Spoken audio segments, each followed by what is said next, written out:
Isang malakas na kalabog ang gumising sa diwa ni Maya.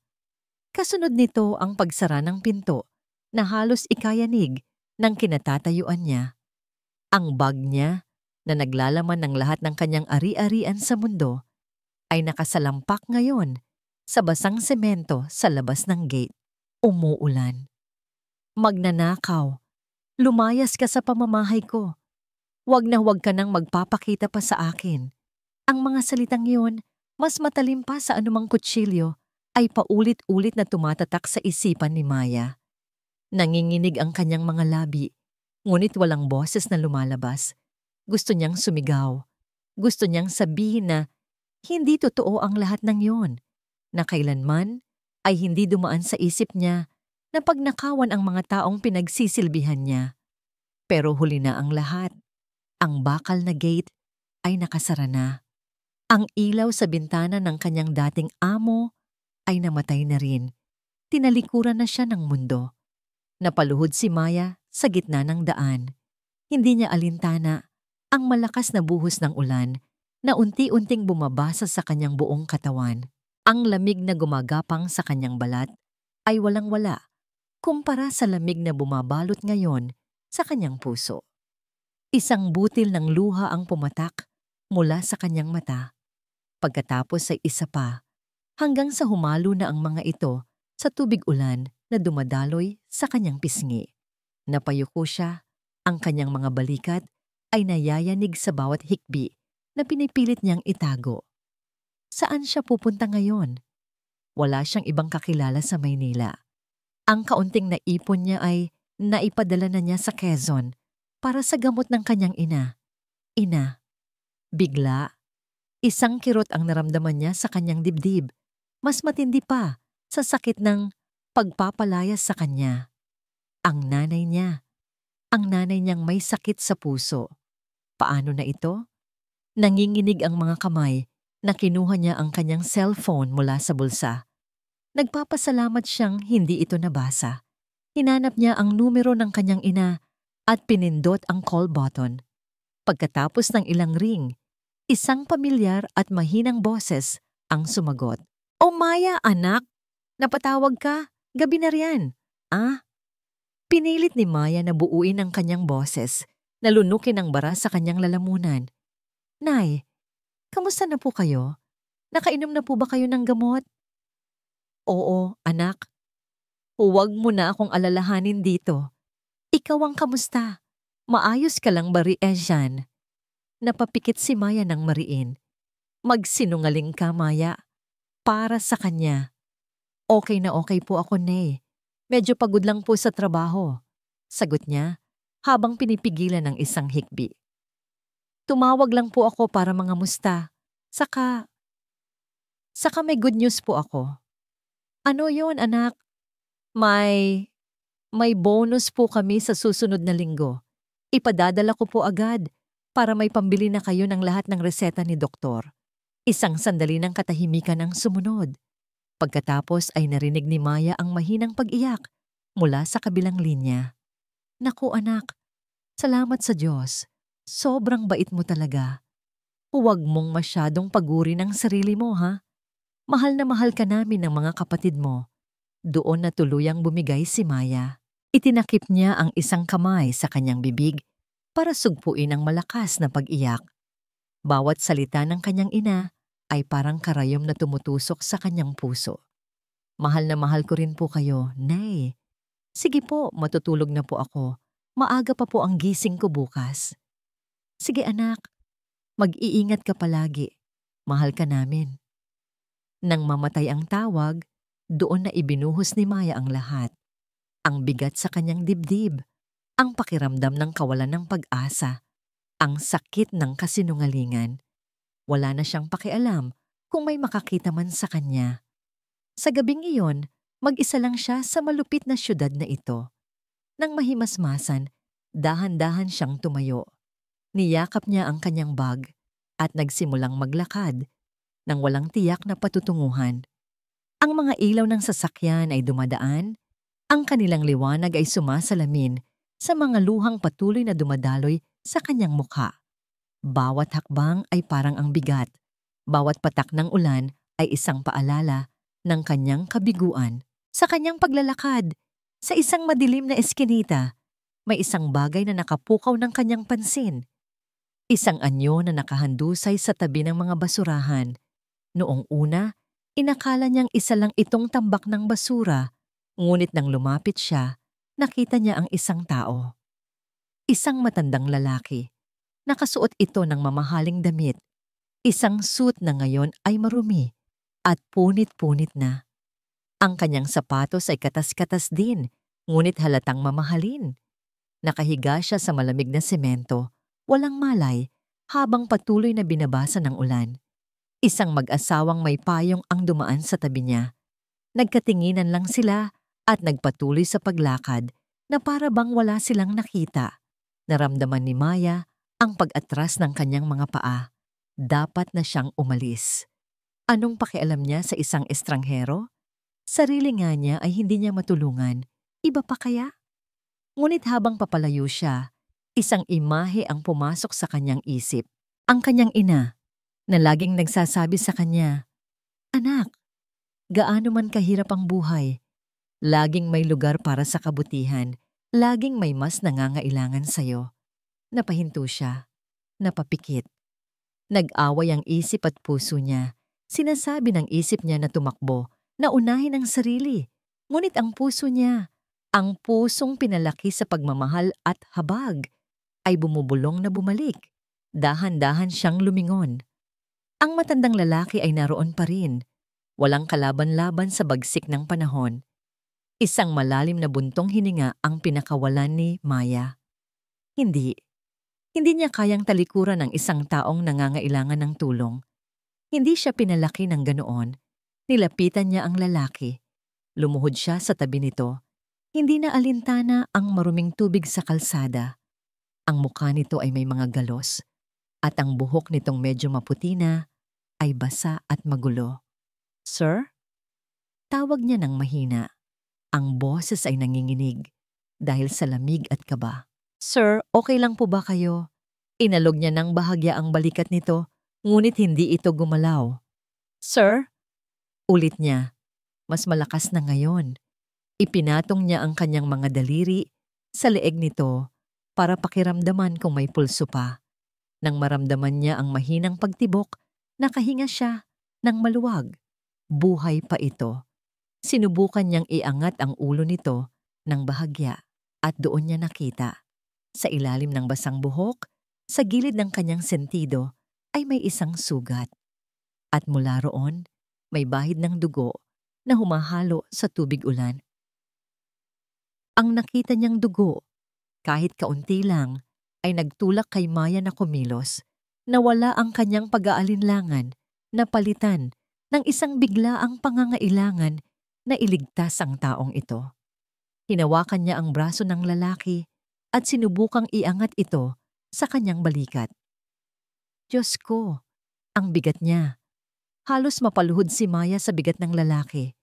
Kahit payat ito, dahil sa tingin niya ay ilang araw nang hindi kumakain, malaki pa rin ang pangangatawan nito. Huminga siya ng malalim. Tinipon ang lahat ng natitirang lakas. "Sir, tulungan niyo po ako." Bulong niya, na para bang naririnig siya nito. "Kailangan po nating umalis dito." Gamit ang pinagsamang puwersa ng adrenaline at determinasyon, nagawa niyang isakay ang braso ng lalaki sa kanyang balikat. Dahan-dahan, hakbang-hakbang, sinimulan niyang hilahin ang estranghero palayo sa madilim na eskinita. Bawat hakbang ay isang pakikibaka. Ang kanyang mga binti ay nanginginig, at ang kanyang hininga ay putol-putol. Ang daan patungo sa inuupahan niyang kwarto, na dati ay tila maikli lang, ngayon ay parang isang walang katapusang paglalakbay. Nakarating sila sa isang lumang gusali na may 3 palapag. Ito ang tinitirhan niya. Ang pinakamalaking pagsubok. Ang makitid at matarik na hagdanan. "Paano na to?" tanong niya sa sarili. Nang akma na niyang aakyatin ang unang baitang, isang pinto sa ibaba ang bumukas. Isang babaeng nasa edad 50 na may mga kulot sa buhok ang lumabas. Si Aling Nita, ang may-ari ng paupahan. Maya, ikaw ba yan? Anong? Natigilan si Aling Nita nang makita ang lalaking pasan-pasan ni Maya. Nanlaki ang kanyang mga mata. Sino yan? Lasing ba yan? Nako, sinasabi ko na nga ba't hindi ka dapat naglalakad ng mag-isa sa gabi? Umiling agad si Maya. Ay, hindi po, Aling Nita. Tiyo ko po siya. Medyo naparami lang po ang nainom. Galing po kaming probinsya, kararating lang po namin. Isang kasinungalingan na mabilis niyang binuo sa kanyang isip. Tinitigan siya ni Aling Nita ng may pagdududa mula ulo hanggang paa. Tiyo mo, bakit ganyan ang itsura? At bakit basang-basa kayo sa ulan? Mahabang kwento po. Sige na po, Aling Nita. Iaakyat ko na lang po siya. Pagod na po talaga kami sa biyahe. Bumuntong hininga si Aling Nita, ngunit sa awa na rin siguro ay tumango ito. O sige na, sige na. Huwag lang kayong gagawa ng ingay dyan. At siguraduhin mong magbabayad ka sa renta sa Sabado. Opo, Aling Nita. Maraming salamat po. Hindi na nagsayang ng oras si Maya. Itinaas niya ang lalaki, baitang-baitang, hanggang sa marating nila ang maliit niyang kwarto sa ikatlong palapag. Pagbukas niya ng pinto, inihiga niya ito nang maingat sa kanyang solong banig sa sahig. Pagod, napasandal siya sa pader at huminga ng malalim. Ang kanyang kwarto, isang maliit na espasyo na kasya lang ang isang tao. May isang maliit na bintana na may sira, isang bumbilyang walang takip, at mga pader na bakbak na ang pintura. Sa isang sulok, may timba na sumasalo sa tubig na tumutulo mula sa bubong. Ito ang kanyang mundo sa Maynila. At ngayon, may kasama na siyang iba. Kinuha ni Maya ang kanyang maliit na first aid kit. Gamit ang bulak at kaunting alcohol, dahan-dahan niyang nilinis ang sugat sa ulo ng lalaki. Hindi naman ito malalim. Habang ginagawa niya ito, napagmasdan niya ang mukha nito. May edad na. Marahil nasa mga 60 anyos. Ngunit kahit marumi at may mga galos, hindi maikakaila ang dating ng mukha nito. Ang panga ay matatag. Ang ilong ay matangos. Ito ay mukha ng isang taong sanay sa kapangyarihan. Pagkatapos niyang gamutin ang sugat, kumuha siya ng basang bimpo at pinunasan ang mukha at mga kamay nito. Pinalitan niya rin ang basang-basa nitong pang-itaas ng isang luma niyang t-shirt. Kinaumagahan, nagising si Maya sa isang ungol. Dahan-dahan siyang bumangon at nakita ang lalaki na gising na. Nakaupo ito at nakasandal sa pader. Ang mga mata nito ay nakabukas, mga matang puno ng kalituhan at takot. Agad itong umatras nang makita siya na para bang isang hayop na nasukol. Sino ka? Nasaan ako? Tanong nito. Ang boses ay magaspang at bahaw, ngunit may kakaibang bigat at awtoridad. Itinaas ni Maya ang kanyang dalawang kamay, ipinapakitang wala siyang masamang intensyon. Kalma lang po, sir. Ligtas po kayo dito. Tinitigan siya ng lalaki mula ulo hanggang paa, pagkatapos ay tiningnan ang paligid, ang maliit at sira-sirang kwarto, ang tumutulong bubong. Tiningnan din nito ang sarili. Ang suot nitong lumang t-shirt na halatang pambabae. Lalong kumunot ang noo nito sa pagkalito. Anong nangyari sa akin? Nakita ko po kayo sa kalye kagabi. Paliwanag ni Maya ng may pag-iingat. Walang malay at may sugat sa ulo. Dinala ko po kayo dito para hindi na kayo lalong mabasa ng ulan. Hinawakan ng lalaki ang kanyang ulo. Kinapa ang bahaging may benda. Napapikit ito ng mariin. Walang-wala akong maalala. Ang mga salitang iyon ay binitawan niya na parang isang mabigat na pasanin. Hindi ko alam kung sino ako. Isang alon ng awa ang bumalot sa puso ni Maya. Ang makita ang isang taong ganito kalakas, ang dating na magmukhang ganito kawalang kaya, ay nakakadurog ng puso. Sa kabila ng pagkalito, may kakaiba sa mga mata nito. Hindi ito mga mata ng isang pulubi. May talim, may talino. Isang bagay na natutulog lang at naghihintay na magising. Huwag po kayong mag-alala, sabi ni Maya sa pinakamahinahon niyang boses. Baka po dahil lang iyan sa pagkakatama ng ulo ninyo. Ang mahalaga po ay ligtas kayo. Ako po si Maya. Tiningnan lang siya ng lalaki, hindi nagsasalita. Gutom na po ba kayo? May konti pa po akong lugaw dito. Sandali lang po at iinitin ko. Hindi na niya hinintay ang sagot nito. Pumunta siya sa maliit niyang lutuan at sinindihan ito. Habang hinihintay uminit ang natirang lugaw sa kaldero, hindi niya maiwasang sulyapan ng lalaki. Nakaupo lang ito, nakatingin sa kawalan. Ang kanyang muka ay isang blangkong pahina na puno ng mga lihim na tanong. Inilapag ni Maya ang isang mangkok ng mainit na lugaw sa harap nito. Umusok pa ito. Nagbibigay ng kaunting init sa malamig na umaga. Tiningnan lang ng lalaki ang lugaw. Pagkatapos ay tumingin kay Maya. Walang salitang lumabas sa bibig nito. Ngunit nakita ni Maya ang pag-aalinlangan sa mga mata nito. Sige na po, kumain na po kayo, sabi ni Maya. Iyan lang po ang kaya kong ihanda. Pasensya na po. Dahan-dahan, kinuha ng lalaki ang kutsara. Unang subo, pangalawang subo. Tuloy-tuloy, hanggang sa maubos nito ang laman ng mangkok. Pagkatapos, tumingin itong muli kay Maya. Sa unang pagkakataon, nakita ni Maya ang isang emosyon sa mga mata nito bukod sa pagkalito. Pasasalamat. Ngumiti si Maya. Ano po ang itatawag ko sa inyo? Umiling ang lalaki. Hindi ko alam. Kung ganoon po, sabi ni Maya, tatawagin ko na lang po muna kayong Mang Ricky para po may maitawag ako sa inyo. Tumangulang si Mang Ricky. Ang pangalan ay banyaga sa kanya, tulad ng lahat ng bagay ngayon. Samantala, sa kabilang bahagi ng syudad, sa tuktok ng isang nagtataasang gusali na gawa sa salamin at bakal, ibang-iba ang eksena. Si Leo Vargas, suot ang isang mamahaling Italian suit, ay nakatayo sa harap ng malawak na bintana ng kanyang opisina. Mula roon, tanaw niya ang buong Makati. Ang kanyang mga kamay ay nasa bulsa at isang ngiti ng tagumpay ang nakapaskil sa kanyang mukha.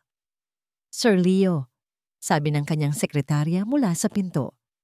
Nakahanda na po ang mga dokumento para sa board meeting. Humarap si Leo. Ang kanyang mga mata ay nagniningning sa ambisyon. Kinuha niya ang isang makapal na folder mula sa kanyang mesa. Tinitigan ito sandali at pagkatapos ay ibinato ito pabalik na may kasamang lakas. Kumalat ang mga papel sa ibabaw ng mamahaling mahogany table. Hindi na mahalaga ang mga lumang papel na yan. Sabi niya, ang boses ay malamig at puno ng pagwawalang bahala. Ihanda mo ang anunsyo para sa press, isang bagong direksyon, isang bagong pamumuno. Masusunod po, sir. Nang makaalis ang sekretarya, naglakad si Leo papunta sa isang malaking portrait na nakasabit sa pader. Ito ay larawan ng isang lalaking may edad, nakatayo ng may dignidad at kapangyarihan. Ang mukha ay kamukhang-kamukha ni Mang Ricky. Humarap si Leo sa larawan. Tinitigan ito ng mata sa mata. Well, Tito, bulong niya na may halong pang-uuyam. Mukhang nagustuhan mo na yata ang bago mong buhay sa kung saang kalsada ka man naroroon. Itinaas niya ang kanyang baso ng whiskey. Para sa'yo, ngumisi siya. Ang panahon ni Ricardo Vargas ay tapos na. Sa maliit na kwarto, nagsisimula pa lang ang araw para kay Maya at Mang Ricky.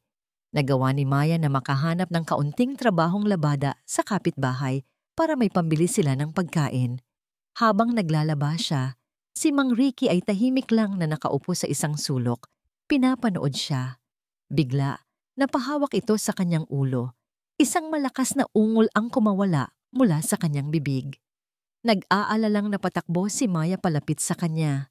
Mang Ricky, anong nangyayari sa inyo? Napasabunot si Mang Ricky sa kanyang buhok. Ang kanyang mukha ay nagpapakita ng matinding sakit. Ang mga ugat sa kanyang leeg ay lumitaw at ang kanyang mga mata ay nanlaki. Para siyang nakakakita ng isang multo. May nakikita ako. Sabi niya, nahihirapan. Ano po? Ano po ang nakikita ninyo? At pagkatapos, sa gitna ng sakit, isinigaw niya ang isang pangalan, isang salita, na parang punyal na humiwa sa katahimikan ng kwarto. Leo! Leo! Napaurong si Maya. Ang puso niya ay biglang kumabog ng malakas. Takot. Hindi niya maintindihan kung bakit, ngunit isang matinding takot ang kanyang naramdaman. Sino si Leo? At bakit ang pagbanggit sa pangalang iyon ay nagdulot ng ganitong sakit sa estrangherong nasa harap niya? Ang pagsigaw ni Mang Ricky sa pangalang Leo ay nag-iwan ng isang nakabibinging katahimikan sa loob ng kwarto. Pagkatapos ng ilang sandali ng matinding sakit, unti-unti siyang kumalma. Ngunit ang kanyang paghinga ay mabilis at ang pawis ay namumuo sa kanyang noo. Nakasubsob ang kanyang muka sa kanyang mga palad. Mang Ricky, ayos lang po ba kayo? Nag-aalalang tanong ni Maya. Dahan-dahang lumalapit. Umiling lang ito. Hindi pa rin nag-aangat ng tingin. Ang ulo ko, parang may mga imaheng gustong lumabas pero hindi ko mahuli. Alam ni Maya sa sandaling iyon na hindi na ito biro. Ang mga pananakit ng ulo niya ay lumalala. Ang simpleng paggagamot sa sugat ay hindi sapat. Kailangan niya ng doktor. Pero paano? Kinabukasan, pagkatapos ng halos walang tulog na gabi, gumawa si Maya ng desisyon. Kinuha niya ang isang maliit na lata kung saan niya itinatago ang lahat ng kanyang naipon. Ibinuhos niya ang laman nito sa kanyang palad. Mga barya, maraming barya, at iilang lukot na papel de 20. Sinimulan niyang bilangin, 5, 10, 15. Bawat bilang ay parang isang suntok sa kanyang sikmura. Ang perang ito, sana ang pambili niya ng bigas para sa buong linggo. Ngunit habang tinitingnan niya si Mang Ricky, na tahimik na nakaupo sa sulok at nakatingin sa labas ng bintana, alam niyang wala siyang pagpipilian. Mang Ricky, tawag niya ng mahina. Punta po tayo sa doktor. Tumingin ito sa kanya, bakas ang pag-alala sa mukha. Pero wala tayong pera. Kahit wala siyang maalala, ramdam niya ang kanilang sitwasyon. Isang pilit na ngiti ang isinukli ni Maya. Huwag po ninyong isipin yun. May alam po akong murang klinika. Halika na po, maglakad na tayo papuntang sakayan. Sumakay sila ng tricycle. Para kay Maya, bawat metro na tinatakbo ng sasakyan ay kabawasan sa kanilang kakainin sa mga susunod na araw. Ngunit para kay Mang Ricky, ang lahat ay bago at kamangha-mangha. Tumingin siya sa labas na parang isang bata. Pinanood niya ang mga makukulay na jeepney na naguunahan, ang mga nagtitinda sa bangketa, ang mga taong nagmamadali. Ang gulo at ingay ng Maynila na para kay Maya ay pang-araw-araw na pasakit. Para sa kanya ay isang bagong mundo na ngayon lang niya nakita. May isang sandali na lumingon ito kay Maya at ngumiti. Isang simple at totoong ngiti.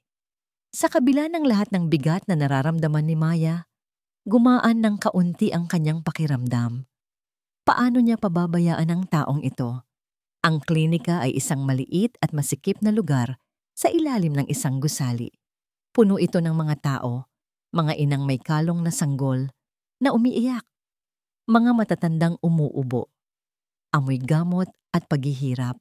Kumuha si Maya ng numero at naupo sila sa isang mahabang upuang kahoy para maghintay. Lumipas ang isang oras. Pagkatapos ay isa pa. Ang init sa loob ng silid at ang pagod ay unti-unting nagpapabigat sa talukap ng mga mata ni Maya. Si Mang Ricky naman ay matiyagang naghihintay. Ang kanyang mga mata ay palipat-lipat, pinagmamasdan ang bawat galaw sa paligid. Sa isang sulok ng waiting area, may isang luma at maliit na telebisyon. Mahina ang tunog nito, nagpapalabas ng isang noontime show. Hindi ito pinapansin ng halos lahat, hanggang sa biglang naputol ang programa. Isang special report ang lumabas sa screen. 1 taon na ang nakalipas. sabi ng isang seryosong boses ng newscaster. Mula ng misteryosong naglaho ang isa sa mga pinakamakapangyarihang tao sa mundo ng pagnenegosyo sa Pilipinas. Napukaw ang atensyon ni Maya. Nagpatuloy ang newscaster. Si Ricardo Vargas, ang henyo sa likod ng Vargas Holdings, ay huling nakita 1 taon na ang nakalilipas. Mula noon, wala nang anumang balita tungkol sa kung nasaan siya o kung ano ang nangyari sa kanya. Sa screen, ipinakita ang mga larawan. Si Ricardo Vargas na nakikipagkamay sa mga dayuhang presidente. Si Ricardo Vargas na nagsasalita sa harap ng libu-libong empleyado. Si Ricardo Vargas na nasa cover ng isang business magazine. At pagkatapos, isang larawan ang pumuno sa buong screen. Isang corporate photo. Isang lalaking nakasuot ng itim na suit, may kulay pilak na buhok na maayos na nakasuklay, at may mga matang matalim at puno ng awtoridad. Isang mukhang nagpapakita ng kapangyarihan, talino, at yaman. Natigilan si Maya Pongo, parang huminto ang pag-ikot ng mundo. Ang ingay ng klinika ay biglang nawala. Ang tanging naririnig niya ay ang malakas na pagkabog ng sarili niyang dibdib. Ang mukha sa telebisyon, dahan-dahan, dahan-dahan, na parang sa isang masamang panaginip, ipinihit niya ang kanyang ulo. Tumingin siya sa lalaking katabi niya. Ang lalaking tinatawag niyang Mang Ricky. Ang lalaking may suot na lumanyang t-shirt. Ang lalaking may mga mata na puno ng kalituhan. Ang parehong mukha. Mas matanda na ngayon. Mas payat. May mga galos at gusot na dulot ng hirap. Ngunit walang duda. Ang hugis ng panga. Ang tangos ng ilong. Ang anyo ng mga labi. Siya nga. Ang dugo ni Maya ay parang naging yelo sa kanyang mga ugat. Nagsimulang mag-init ang kanyang mga mata. Napahawak siya sa kanyang bibig para pigilan ang isang sigaw na gustong kumawala. Ang lalaking tinulungan niya sa kalye. Ang lalaking pinakain niya ng lugaw. Ang lalaking pinatuloy niya sa kanyang maliit na kwarto ay isang nawawalang bilyonaryo. Lahat ng piraso ay biglang nagkabit-kabit sa kanyang isip. Ang mamahaling damit na suot nito nung una niya itong makita, ang kakaibang awtoridad sa boses nito, ang pangalang Leo na isinigaw nito sa gitna ng sakit. Si Ricardo Vargas, nasa tabi niya. Nanginginig ang buong katawan ni Maya. Ang awa na nararamdaman niya kanina ay napalitan ng isang bagong emosyon na mas malakas pa. Takot. Isang matinding takot. Hindi ito isang simpleng kaso ng pagkawala. 1 taon. 1 taong nawawala ang isang taong ganito, kayaman at kapangyarihan. May mali. May malaking mali. At ngayon, nasasangkot na siya. Sa gitna ng kanyang pagpapanik, isang boses ang pumunit sa kanyang pag-iisip. Isang boses mula sa reception desk. Number 47, Mang Ricky, kayo na po. Napatitig si Maya sa nurse na tumatawag sa kanila. Tumingin siya kay Ricardo Vargas na lumingon din sa kanya, naghihintay ng kanyang sasabihin, walang kamalay-malay, sa katotohanang kabubunyag lang sa screen ng telebisyon. Ano ang gagawin niya? Kung sasabihin niya ang totoo, anong panganib ang naghihintay sa kanila? Kung itatago niya ito, paano? Ang mukha ng lalaking ito ay nasa pambansang balita. Nakatitig ang nurse sa kanila, naghihintay. Number 47, sino po si Mang Ricky? Naramdaman ni Maya na parang sinasakal siya. Ang buong klinika ay nakatingin na ngayon sa kanila. Ang utak ni Ricardo ay isang blangkong pader. Ngunit ngayon, sa pader na yon, may mga bitak na nagsisimulang lumitaw. Mula sa mga bitak sumisilip ang mga imahe, mabilis, magulo, at nakakatakot. Isang manibela na gawa sa mamahaling katad, ang amoy ng bagong kotse. Isang mukha, isang galit na mukha ng isang binatang lalaki. Mang Ricky? Ang boses ni Maya ang humila sa kanya pabalik sa kasalukuyan. Doon lang niya napansin na hawak na pala nito ang kanyang braso at hinihila siya patayo. Ang nurse sa reception ay nakatingin pa rin sa kanila, naghihintay. Ang mga tao sa paligid ay nagsisimula ng magbulungan. Tara na po, Bulong ni Maya. Ang boses ay nanginginig at puno ng pagmamadali. Bigla pong sumakit ang tiyan ko. Kailangan na po nating umuwi. Hindi na niya hinintay ang sagot ni Ricardo. Hinila na niya ito palabas ng klinika, palayo sa mga matang mapanuri, palayo sa telebisyon na nagpapakita ng kanyang mukha. Sa labas, sa ilalim ng sikat ng araw, mas lalong naging malinaw ang gulo sa isip ni Ricardo. Bakit sila tumatakas? Anong meron sa klinikang yon? May narinig siyang pangalan. Ricardo Vargas. Bakit parang pamilyar ang pangalang yon? Maya, sandali.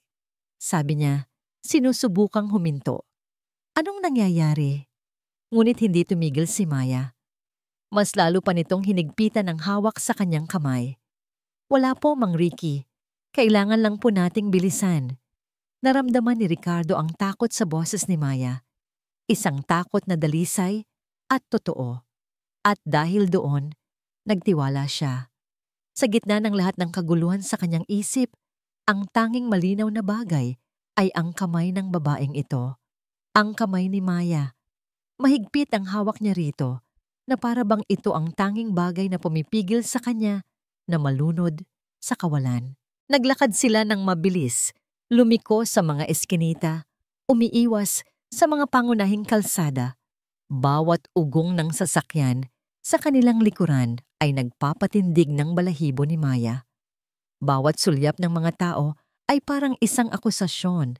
Habang naglalakad, isa pang imahe ang sumilip sa isip ni Ricardo. Ang galit na mukha ulit. Sumisigaw ito. Hindi niya marinig ang mga salita. Ngunit ramdam niya ang bigat nito. Ramdam niya ang galit na nakatutok sa kanya. Sino ang lalaking iyon? Bakit may galit sa kanyang mga mata? Huminto sila sa isang terminal ng bus. Puno ito ng tao. Ingay at usok. Kinuha ni Maya ang natitira nilang pera at bumili ng 2 tiket. Saan tayo pupunta? Tanong ni Ricardo. Sa probinsya, sagot ni Maya. Hindi tumitingin sa kanya. Sa Quezon. Mas ligtas po tayo doon. Ligtas? Ligtas mula saan? O mula kanino? Sa opisina ng CEO ng Vargas Holdings, tumunog ang isang pribadong telepono sa mesa ni Leo Vargas. Tiningnan niya ang caller ID at agad itong sinagot. Ano? Sir, sabi ng boses sa kabilang linya. Isang boses na sanay sa maruruming trabaho. May tumawag sa public hotline ng kumpanya. Isang nurse mula sa isang maliit na klinika sa Sampaloc. Napaupo ng tuwid si Leo. At may matandang lalaki raw doon kanina. Kamukhang kamukha ng boss. Nakita raw niya sa balita. Nang tinawag niya ang pangalan ng pasyente, bigla na lang daw hinila ng kasama nitong babae palabas. Isang malamig na kaba ang gumapang sa dibdib ni Leo. Ngunit agad niya itong itinago sa ilalim ng isang nagyayelong kalmadong ekspresyon. Hindi maari. 1 taon na. Imposibleng buhay pa siya. Anong pangalan ng pasyente? Tanong ni Leo. Mang Ricky daw po. Isang mapaklang tawa ang kumawala kay Leo. Mang Ricky? How pathetic. Tumayo siya at naglakad papunta sa bintana. Tinitingnan ang syudad sa ibaba na para bang pag-aari niya ito. Ipadala mo ang mga litrato, utos niya. Kumuha ka ng kopya ng CCTV footage mula sa lugar na yon. Gusto kong makasiguro. Masusunod po, sir. At isa pa, dagdag ni Leo, ang kanyang boses ay bumaba. Naging isang mapanganib na bulong. Hanapin ninyo sila. Ang matanda at ang babae, hanapin ninyo sila ngayon din. Anong gagawin namin pag nahanap na namin sila, sir? Tumitig si Leo sa kanyang refleksyon sa salamin. Isang ngiti ang gumuhit sa kanyang mga labi. Isang nangiting hindi umabot sa kanyang mga mata. Dalhin ninyo sa akin ang tiyuhin ko, sabi niya. Ang babae, alamin ninyo kung sino siya. Siguraduhin ninyong hindi na siya makakapagsalita pa, kahit kailan. Ibinaba niya ang telepono. Ang katahimikan sa kanyang opisina ay mas mabigat kaysa dati. Nahanap din kita, Tito, sabi niya sa hangin. Akala mo makakatakas ka sa akin? Sa loob ng umaandar na bus, nakasandal ang ulo ni Ricardo sa bintana. Ang mabilis na pagdaan ng mga puno at mga bahay ay nakakahilo. Bawat lubak ng bus sa kalsada ay nagdudulot ng kirot sa kanyang ulo at sa bawat kirot may bagong imahe. Isang matinis na tunog, ang pag-ikot ng manibela, ang liwanag ng paparating na sasakyan, at isang malakas na kalabog na papikit siya ng mariin. Ang pakiramdam ng salamin na nababasag. Ang sakit. Mang Ricky? Naramdaman niya ang kamay ni Maya sa kanyang braso. Idinilat niya ang kanyang mga mata at nakita ang pag-aalala sa mukha nito. Masama po ba ang pakiramdam ninyo? Umiling siya. May mga naaalala ako. Mga pira-piraso lang. Tungkol sa isang aksidente. Nakita niya ang pagbabago sa ekspresyon ni Maya. Ang pag-aalala ay nahaluan ng takot. Huwag po muna ninyong pilitin, sabi nito. Magpahinga na lang po muna kayo. Gusto niyang magtanong. Gusto niyang malaman kung bakit ganito na lang ang takot sa mga mata ng babaeng ito na walang ibang ginawa, kundi ang tulungan siya. Ngunit alam niyang hindi pa ito ang tamang oras. Sumandal na lang siya ulit at pumikit. Pinilit niyang alisin ang mga imahe sa kanyang isip. Ngunit naroon pa rin ang mga ito, lumalangoy sa dilim, naghihintay. Pagkalipas ng ilang oras, bumagal ang takbo ng bus. Nagsimula itong pumarada sa gilid ng kalsada, kasunod ng iba pang mga sasakyan. May checkpoint. Biglang nanigas ang katawan ni Maya sa kanyang tabi. Naramdaman ni Ricardo ang tensyon. Anong meron? Tanong niya. Checkpoint lang po. Routine lang po siguro to, sagot ni Maya. Ngunit ang kanyang boses ay pilit at hindi mapakali. Sumilip si Ricardo sa bintana. May mga sundalo at pulis sa daan. Sinisiyasat ang mga sasakyan. Isang normal na tanawin. Ngunit may isang bagay na nakakuha ng kanyang pansin. At ng pansin ni Maya. Sa kabilang linya ng kalsada, dahan-dahang gumagapang sa traffic ang isang itim na sasakyan. Isang mamahaling SUV, makintab at bago. Ang mga bintana nito ay heavily tinted, hindi mo makita kung sino ang nasa loob. Ngunit may isang bagay sa sasakyang iyon, isang aura ng kapangyarihan at panganib. At papalapit ito sa kanilang bus. Naramdaman ni Ricardo ang paglamig ng kamay ni Maya na nakahawak sa kanya. Sinundan niya ang tingin nito na nakatutok sa itim na sasakyan. Ang kanyang puso ay biglang nagsimulang kumabog ng malakas, hindi dahil sa sakit, kundi dahil sa isang pakiramdam na pamilyar at nakakatakot. Isang pakiramdam na para bang ang panganib na nasa mga pira-piraso niyang alaala. Ay narito na, natagpuan na sila nito. Ang itim na SUV ay huminto sa tabi mismo ng bus. Ang makina nito ay tahimik, ngunit ang presensya nito ay malakas at nagbabanta. Para kay Maya, para itong isang dambuhalang hayop na nag-aabang ng kanyang biktima. Bawat segundo ng paghihintay ay parang isang oras. Ang kanyang puso ay dumadagundong sa kanyang dibdib, napakalakas, na para bang naririnig ng lahat ng pasahero sa bus. Dahan-dahang bumukas ang pinto sa likuran. Unang lumabas ang isang pares ng kumikinang na sapatos na gawa sa mamahaling katad. Sumunod, ang isang lalaking matangkad, nakasuot ng perpektong plansadong suit. Ang kanyang buhok ay maayos na nakalugay at ang kanyang mukha, guwapo sana, kung hindi lang sa lamig na nakatago sa kanyang mga mata. Naglakad ito papalapit sa bus na para bang pag-aari niya ang buong kalsada. Nang makita siya ng mga pulis sa checkpoint, bigla silang tumuwid ng tayo at sumaludo. Kilala nila kung sino siya. Siya ang binatang lalaki sa mga pira-pirasong alaala ni Ricardo.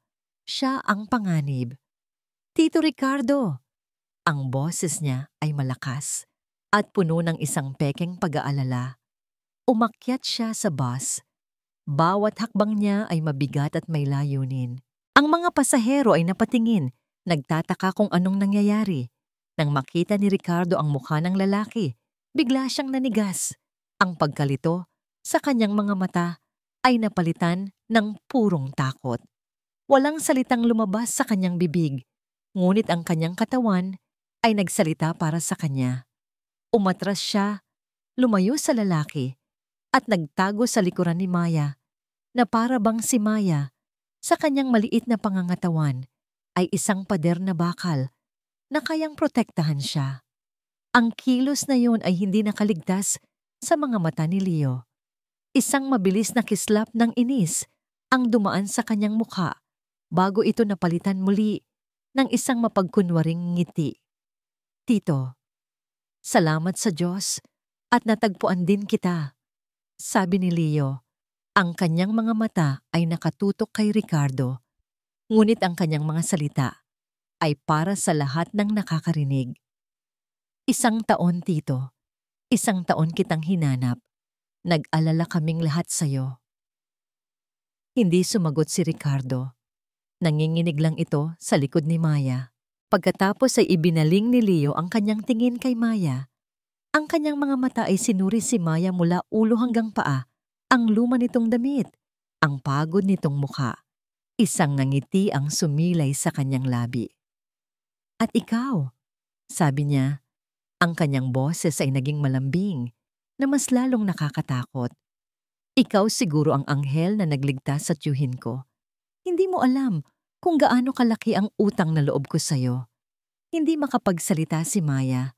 Ang lalamunan niya ay tuyong-tuyo. Maari ba kitang makausap sandali? Tanong ni Leo. Sa labas lang, pribado. Walang gustong gawin si Maya kundi ang tumanggi. Ngunit alam niyang wala siyang pagpipilian. Ang mga pulis sa labas ay naghihintay lang sa utos ni Leo. Dahan-dahan, tumango siya. Dito lang po kayo, Mang Ricky.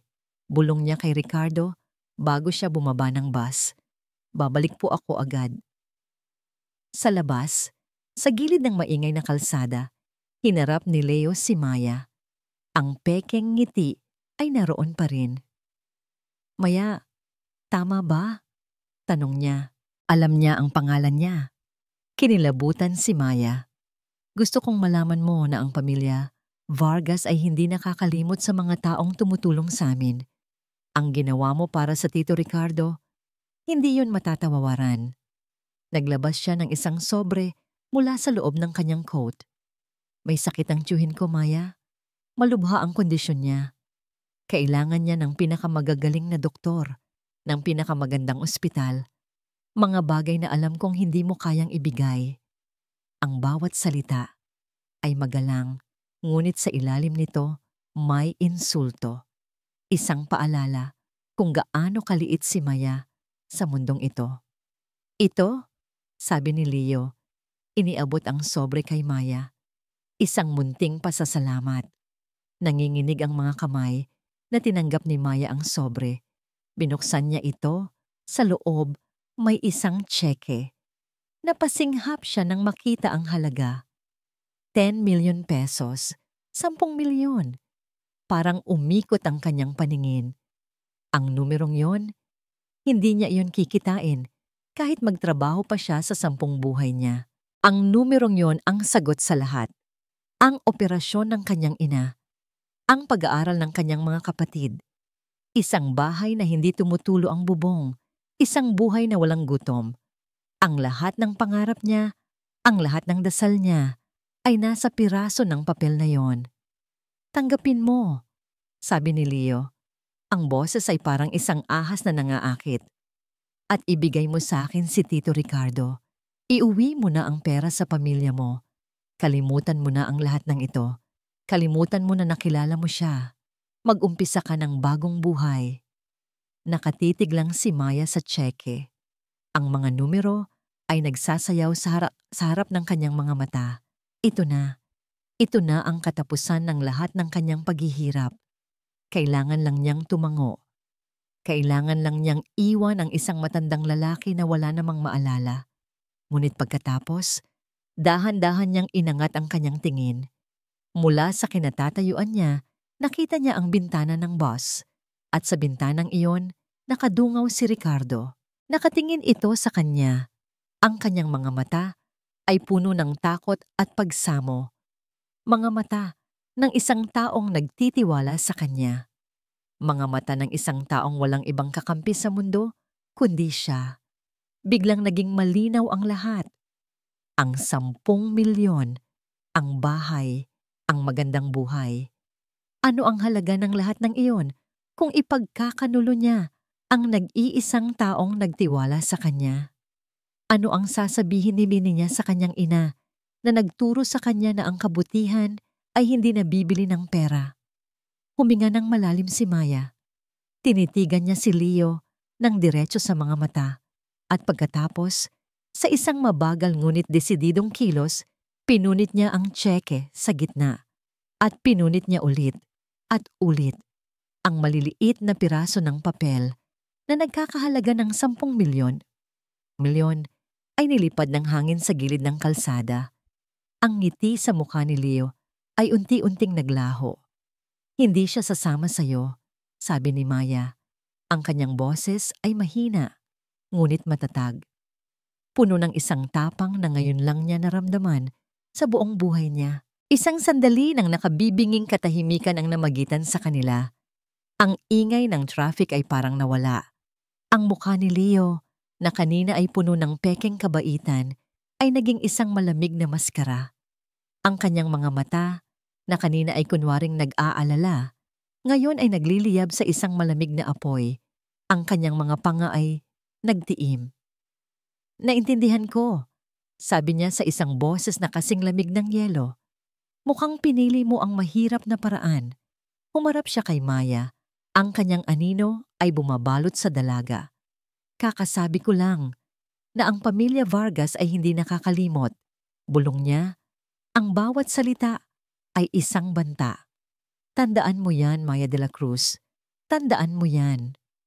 Tinalikuran ni Leo si Maya, nag-iwan ng isang bigat sa hangin na halos hindi niya makayanan.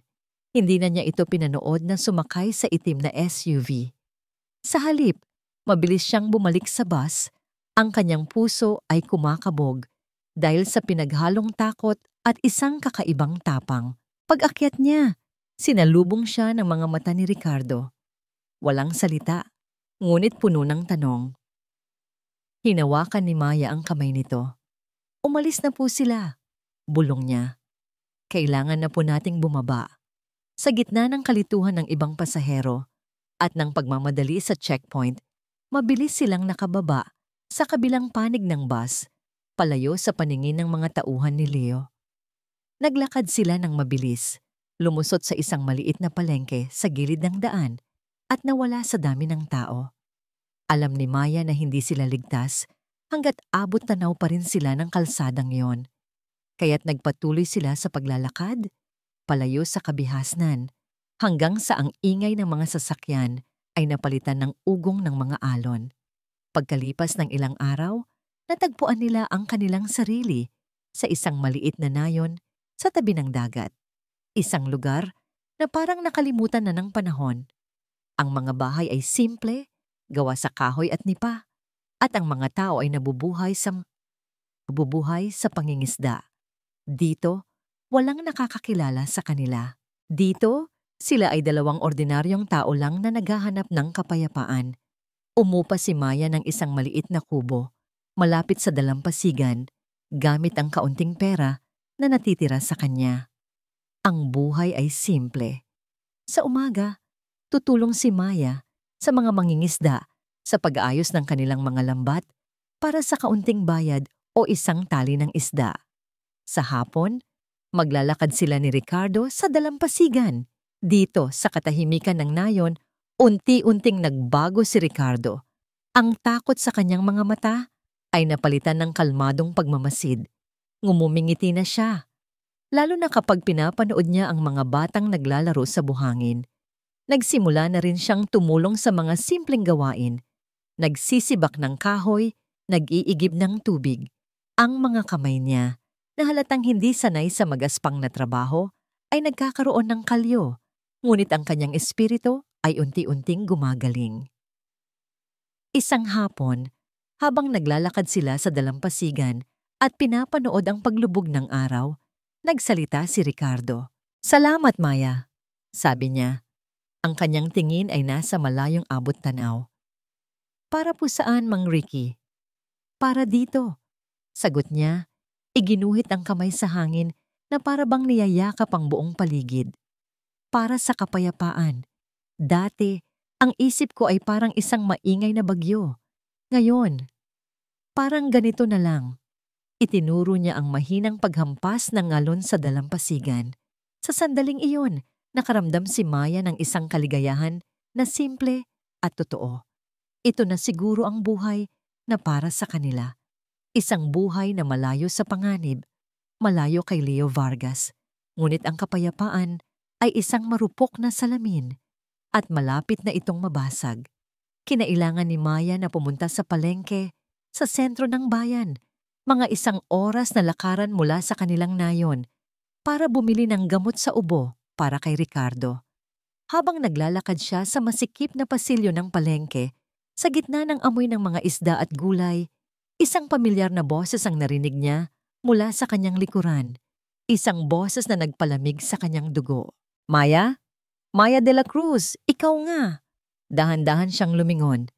At doon, nakatayo sa harap niya, ay isang multo mula sa kanyang nakaraan. Isang nakaraan na mas gugustuhin pa niyang kalimutan. Si Beatrice, ang dati niyang kasama sa kwarto sa Amerika, na laging naiinggit sa kanya, na laging may masasakit na komento. Beatrice, sabi ni Maya, walang emosyon. Anong ginagawa mo dito? Tanong ni Beatrice.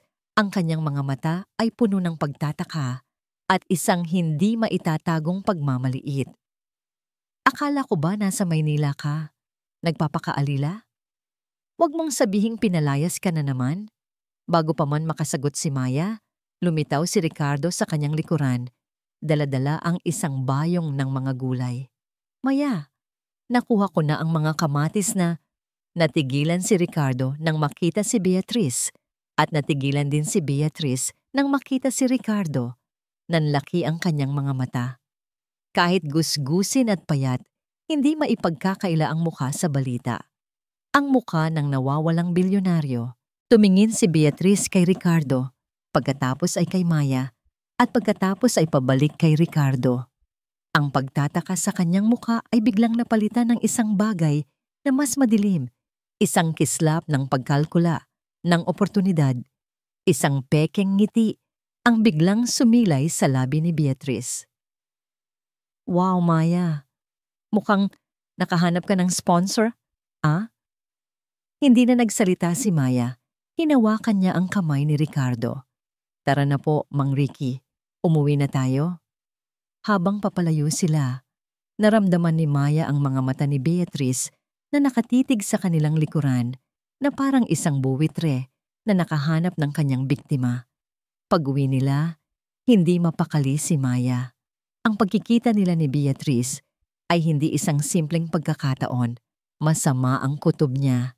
Kinahapunan, habang nag-aayos siya ng kanilang hapunan, isang kapitbahay na dalagita ang lumapit sa kanya, hawak ang isang cellphone.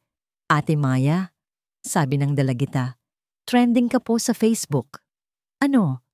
Ipinakita sa kanya ng dalagita ang screen at ang mundo ni Maya ay gumuho. Nasa screen ang litrato niya, isang litratong kuha, marahil sa palengke kanina.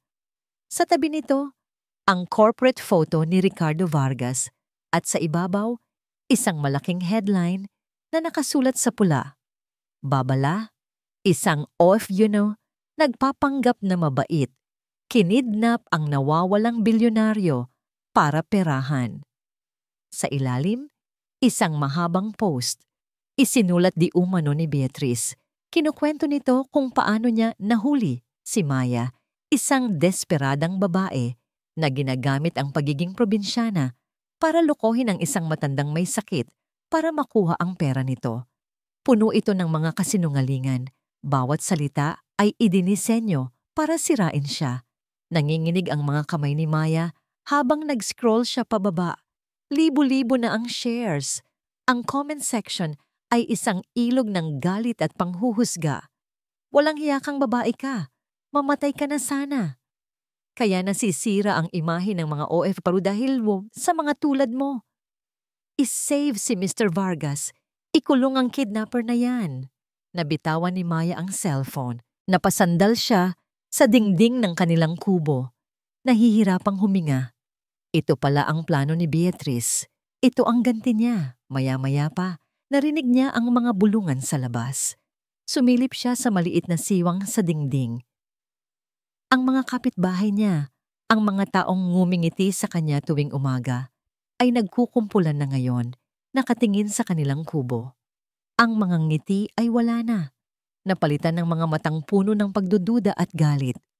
Isang bata na tinuruan niya kahapon kung paano gumawa ng saranggola, ang siyang unang gumawa nito. Dumampot ito ng isang maliit na bato at ibinato ito sa kanilang bubong. Klang!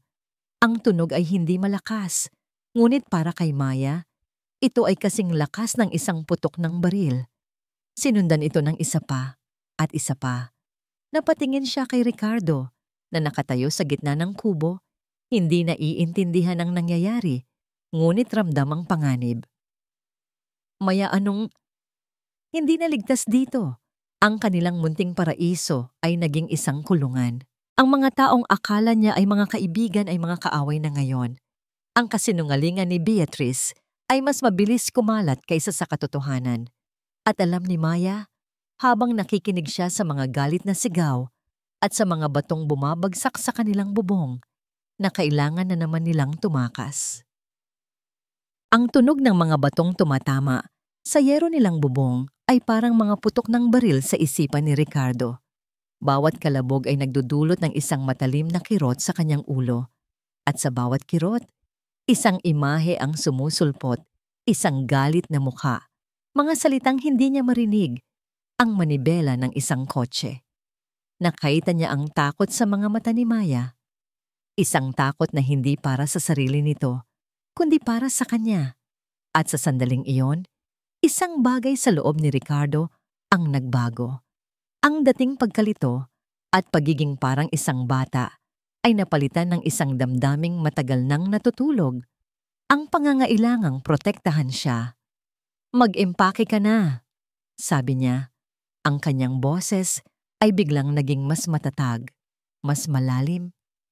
Isang boses na pamilyar sa kanya kahit ngayon lang niya ulit narinig.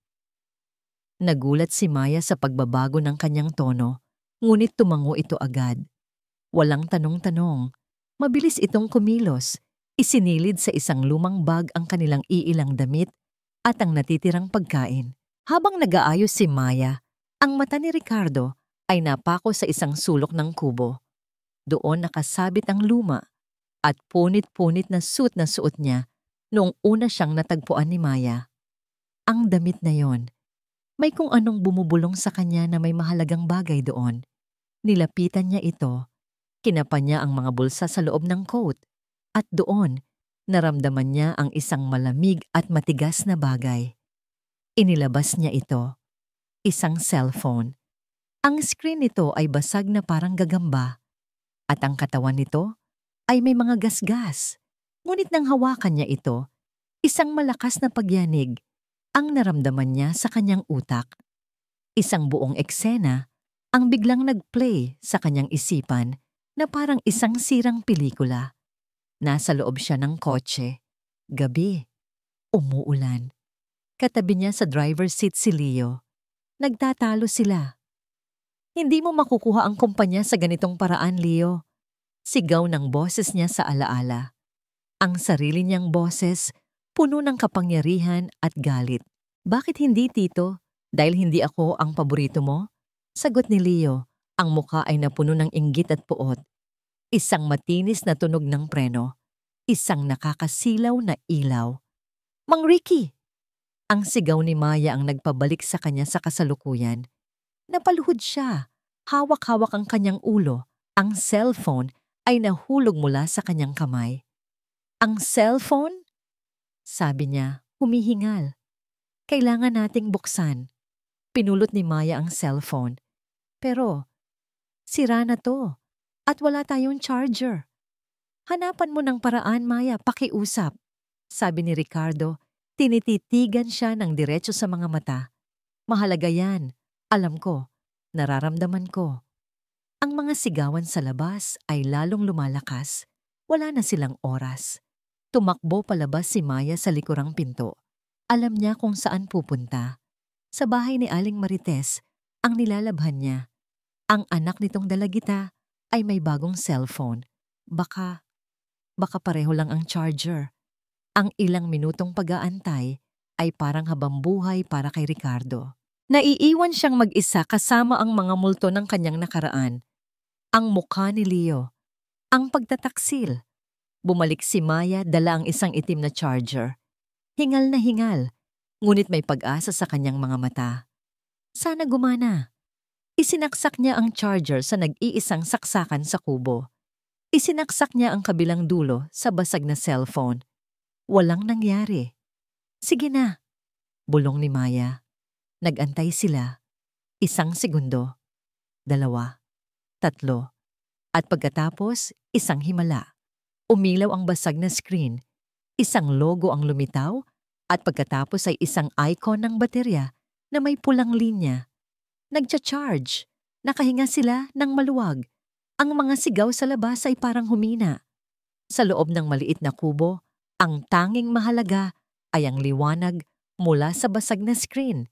Pagkalipas ng ilang minuto, sinubukan nilang buksan ito. Gumana. Karamihan sa mga app ay sira na. Ang mga litrato ay ayaw mag-load, ngunit may isang icon na gumagana pa. Voice memos. Nagkatinginan sila. Puso ni Maya ay halos tumalon palabas ng kanyang dibdib. Pindot ni Ricardo ang icon gamit ang nanginginig na daliri. May isang file lang doon. Ang petsa, eksaktong 1 taon na ang nakalipas. Ang araw na siya ay nawala. Pinindot niya ang play. Sa una, static lang. Pagkatapos, 1 boses. Ang boses ni Ricardo mula sa kanyang alaala. Hindi mo makukuha ang kumpanya sa ganitong paraan, Leo. Sumunod ang boses ni Leo, mas malinaw, mas malakas, at puno ng galit na hindi maitago. Dapat sa amin to ng tatay ko. Ito ang ipinagkait mo sa kanya. Kung hindi mo to ibibigay, kukunin ko sa paraang gusto ko.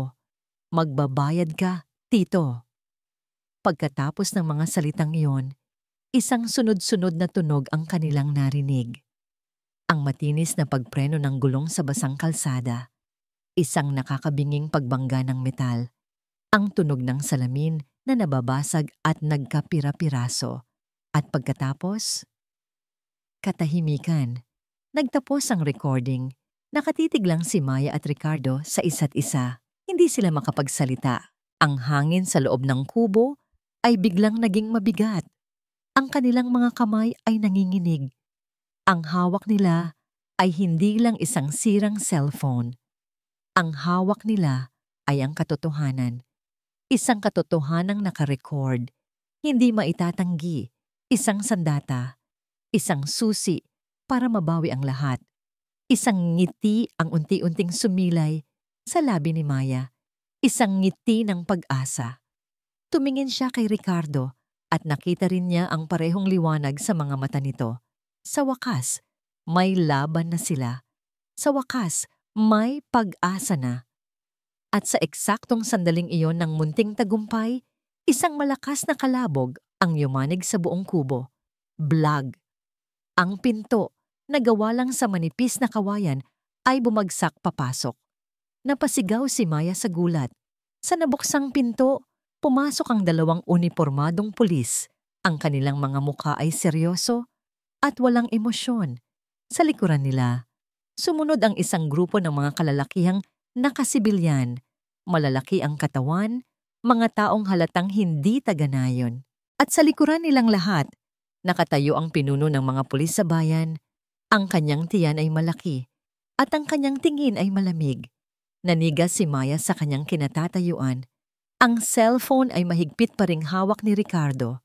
Ang pag-asa na naramdaman nila kanina ay biglang naglaho na parang bula. Napalitan ng isang yeyelong takot. Huli na. Natagpuan na sila. Maya de la Cruz? Tanong ng pinuno ng pulis. Ang kanyang boses ay malakas at formal, na para bang nagbabasa mula sa isang script. Hindi makasagot si Maya. Tumango lang siya ng bahagya. Ikaw ay inaaresto sa salang kidnapping. Deklara ng pulis. Ang kanyang mga salita ay tumama na parang martilyo. May karapatan kang manahimik. Anumang sasabihin mo ay maaaring gamitin laban sa iyo sa korte. Dalawang pulis ang lumapit kay Maya. Bago pa man siya makagalaw, hinawakan na nila ang kanyang mga braso at pinusasan ang kanyang mga kamay sa likuran. Hindi! Wala siyang kasalanan. Sigaw ni Ricardo. Humakbang pasulong para protektahan si Maya. Ang dating takot ay nawala na. Napalitan ng purong galit ng isang taong inagawan ng lahat. Ngunit bago pa man siya makalapit, hinarang siya ng mga malalaking lalaki. Hinawakan nila siya ng mahigpit sa magkabilang braso. Sinubukan niyang pumalag, ngunit ang kanyang katawan na pinahina ng 1 taon ng paghihirap ay walang laban sa kanila. Bitawan ninyo siya. Sigaw niya ulit. Isang lalaki ang kumuha ng cellphone mula sa kanyang kamay. Ang ebidensya, ang nag-iisang pag-asa nila. Kinuha ito na parang kumukuha lang ng isang ordinaryong bagay at ibinulsa. Ang mga mata ni Maya ay puno ng luha habang hinihila siya palabas. Nakita niya ang mga mukha ng kanyang mga kapitbahay. Ang iba ay may galit, ang iba ay may awa. Ngunit walang sino man ang gumawa ng anuman para tulungan siya. Sa gilid, nakita niya si Beatrice, nakatayo sa di kalayuan.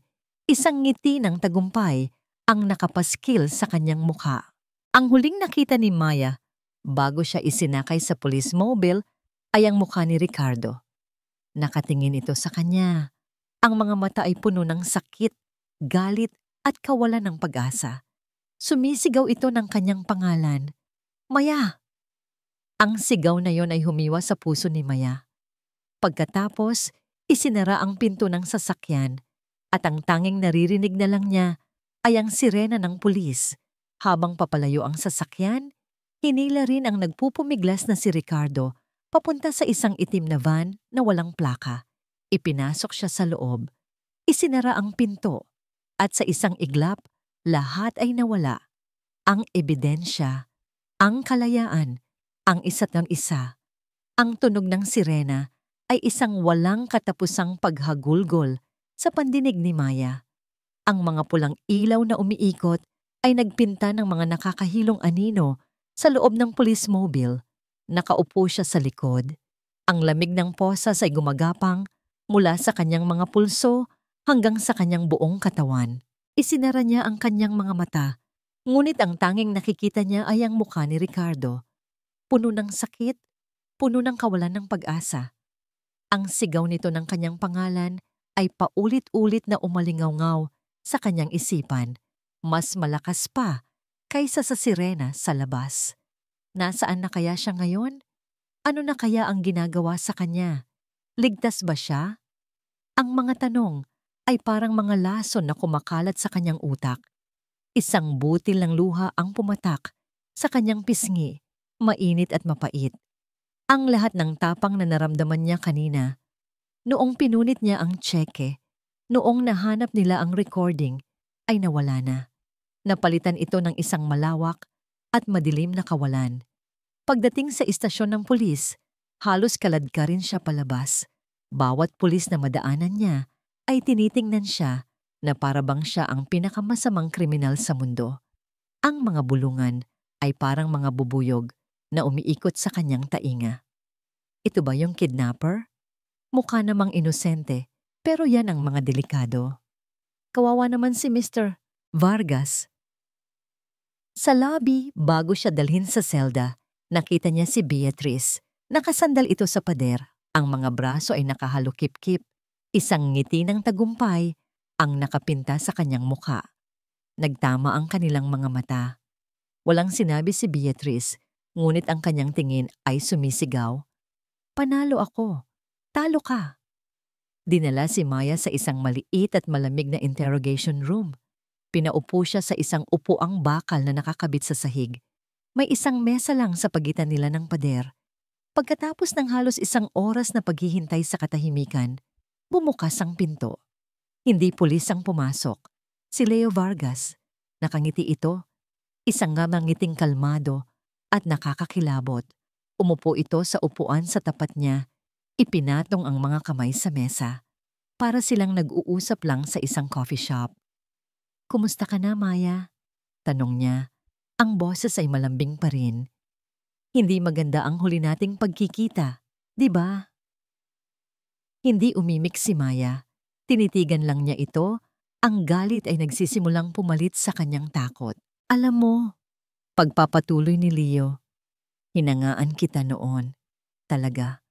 Ang tapang mong punitin ang 10 milyon. Hindi lahat ng tao ay kayang gawin yon.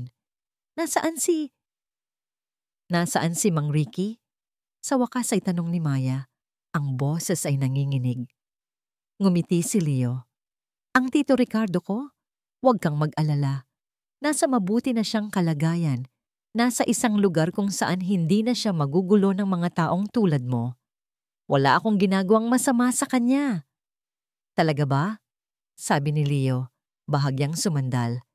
"Kasi ayon sa social media, ayon sa kaibigan mong si Beatrice, ayon sa buong Pilipinas ngayon, isa kang desperadang kidnapper. Hindi totoo yan. At nasaan ang cellphone? Ang recording? Iyon ang katotohanan." Sigaw ni Maya. Dito, isang maliit na tawa ang kumawala kay Leo. Isang tawang walang saya, malamig at mapang-asar. "Ang recording," sabi niya na parang isang biro. Maya, akala mo ba ganun kadali yon? Isang recording mula sa isang sirang cellphone. Sino ang maniniwala sa'yo? Ikaw? Isang hamak na katulong na pinalayas dahil sa pagnanakaw? O ako? Ang CEO ng Vargas Holdings na nagmamalasakit lang sa aking tiyuhin. Parang isang timba ng malamig na tubig ang ibinuhos kay Maya. Tama siya. Sino nga ba ang maniniwala sa kanya? "Ngayon, bibigyan kita ng isa pang pagkakataon," sabi ni Leo. Ang kanyang boses ay biglang naging seryoso. Ang ngiti ay nawala na. "Isang huling pagkakataon. Aaminin mo ang kasalanan mo. Sasabihin mo sa korte na ginawa mo yon dahil sa pera. Pagkatapos, kakausapin ko ang mga abogado ko. Siguro, ilang taon ka lang sa kulungan. Paglabas mo, bibigyan kita ng pera para makapagsimula ka ulit. Deal?" Tinitigan siya ni Maya. At kung hindi, sumandal si Leo sa kanyang upuan. Isang malalim na buntong hininga ang pinakawalan niya na para bang napapagod na siya sa katigasan ng ulo ni Maya. "Alam mo, ang nanay mo," sabi niya sa isang kaswal na tono na parang nag-uusap lang sila tungkol sa panahon. "Si Aling Rosario, di ba? Sa Lucena, Quezon. May sakit sa puso. Mahina ang katawan." Nanigas ang buong katawan ni Maya. Ang hirap ng buhay sa probinsya, Maya. Pagpapatuloy ni Leo, ang kanyang mga mata ay nakatitig sa kanya, walang kurap. Maraming nangyayaring masama. Minsan may mga taong nadudulas lang sa hagdan. Minsan may mga nagkakasakit ng biglaan o naaaksidente. Bawat salita ay isang patak ng lason. Hindi ito isang simpleng banta. Ito ay isang pangako. "Huwag!" Bulong ni Maya. Ang mga luha ay nagsimula nang mamuo sa kanyang mga mata. "Huwag mong idadamay ang nanay ko." "Hindi ko siya idinadamay, Maya. Ikaw ang naglalagay sa kanya sa panganib." Sagot ni Leo. Ang boses ay kasing talim ng isang kutsilyo. "Kaya't pumili ka. Ang buhay mo sa kulungan o ang buhay ng nanay mo. Simple lang, di ba?" Tumayo na siya. Inayos niya ang kanyang suit. "Bigyan niyo siya ng papel at ballpen," sabi niya sa guard na nasa labas ng pinto, para maisulat niya ang kanyang confession. Tumingin siyang muli kay Maya, na ngayon ay nakayuko na. Ang kanyang mga balikat ay nanginginig sa tahimik na pag-iyak. Lahat ng tapang, lahat ng paglaban ay tuluyan ng nawasak. "Sayang ka, Maya. sabi ni Leo. May kabutihan ka pa naman sana. At pagkatapos, umalis na siya. Iniwan si Maya sa isang impyernong mas malala pa sa kahit anong kulungan. Dinala si Maya sa kanyang selda. Madilim, masikip, amoy kalawang at sama ng loob. Naupo siya sa malamig na sementadong sahig. Isinandal ang kanyang likod sa pader. Niyakap niya ang kanyang mga tuhod. Sa kadiliman, mag-isa lang siya. Lahat ay nawala. Si Ricardo na kinuha na ng kanyang kaaway. Ang ebidensya na hawak na ngayon ni Leo. Ang kanyang pangalan na dinungisan na sa buong bansa. At ngayon, ang kaligtasan ng kanyang ina na nakasabit sa isang hibla ng buhok. Ang tanging layunin niya sa pagpunta sa Maynila ay para tulungan ang kanyang ina. Ngayon, dahil sa kanya, ang buhay nito ang nasa panganib. Isang hikbi ang kumawala sa kanya, pagkatapos ay isa pa. Ngunit hindi ito malakas na pag-iyak. Ito ay isang tahimik at basag na paghagulgol ng isang taong sumuko na, isang taong natalo na sa laban bago pa man ito magsimula. Wala nang pag-asa, wala nang paraan para lumaban. Lahat ay tapos na. Ilang oras siyang nanatili sa ganoong posisyon. Ang tanging kasama niya ay ang dilim at ang bigat sa kanyang dibdib. Hanggang sa isang tunog ang pumutol sa katahimikan. Ang tunog ng mga yabag na papalapit. Ang tunog ng mga susi. "Hoy, De La Cruz," sabi ng isang magaspang na boses ng guard. "May bisita ka." Hindi nag-angat ng tingin si Maya. Sino ang bibisita sa kanya? Wala siyang kakilala. "Ayoko pong makipag-usap," sagot niya. Ang boses ay mahina at walang buhay. "Abogado mo raw. Bilisan mo na dyan." Abogado? Wala siyang abogado. Wala siyang pera para sa abogado. Sa kabila ng kanyang pagtanggi, dinala siya ng guard sa isang maliit na silid. Sa loob, isang lalaking nasa edad 40, nakasalamin at may dalang briefcase ang naghihintay sa kanya. Tumayo ito nang pumasok siya. "Miss Maya de la Cruz?" Tanong nito. Ang boses ay magalang. Tumangulang si Maya. "Ako po si Attorney David Reyes." Pagpapakilala nito. "Ipinadala ako dito ng isang matandang kaibigan ni Mr. Vargas." Biglang nag-angat ng tingin si Maya. Ang mga salitang iyon. Isang matandang kaibigan ni Mr. Vargas ay parang isang maliit na kandila na biglang sinindihan sa gitna ng isang madilim na gabi. Ngumiti ng bahagya ang abogado. Isang ngangiting puno ng simpatiya. "Huwag kang mag-alala, Miss De La Cruz," sabi nito. "Hindi lahat ng tao ay naniniwala sa mga kasinungalingan ni Leo Vargas." Tumingin ito ng diretso sa kanyang mga mata. "Naniniwala kami sa'yo. Sabihin mo sa amin ang lahat." Ang unang bagay na naalala ni Ricardo pagmulat niya ng mata ay ang amoy. Amoy ng lemon-scented floor wax at mamahaling air freshener. Pamilyar ang amoy na yon. Ito ang amoy ng kanyang silid-tulugan sa Forbibs Park. Ang kanyang tahanan.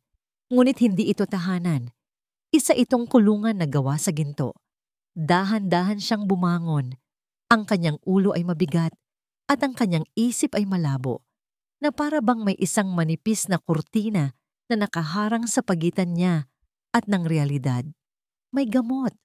Alam niyang may gamot na inihahalo sa kanyang pagkain.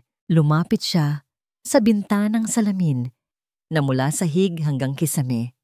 Mula roon, tanaw niya ang malawak na hardin at ang asul na swimming pool.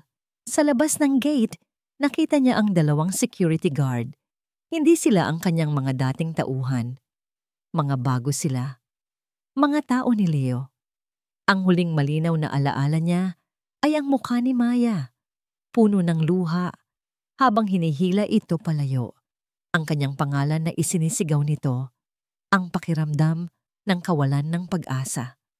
"Maya!" Bulong niya sa hangin. Isang pinto ang bumukas sa kanyang likuran. Isang nurse na nakaunipormeng puti ang pumasok. May dalang tray ng pagkain at gamot. Good morning po, Sir Ricardo. Sabi nito, ang ngiti ay profesional, ngunit walang init. Oras na po para sa inyong almusal at mga bitamina. Bitamina. Isang magandang salita para sa lason na nagpapamanhid ng kanyang isip.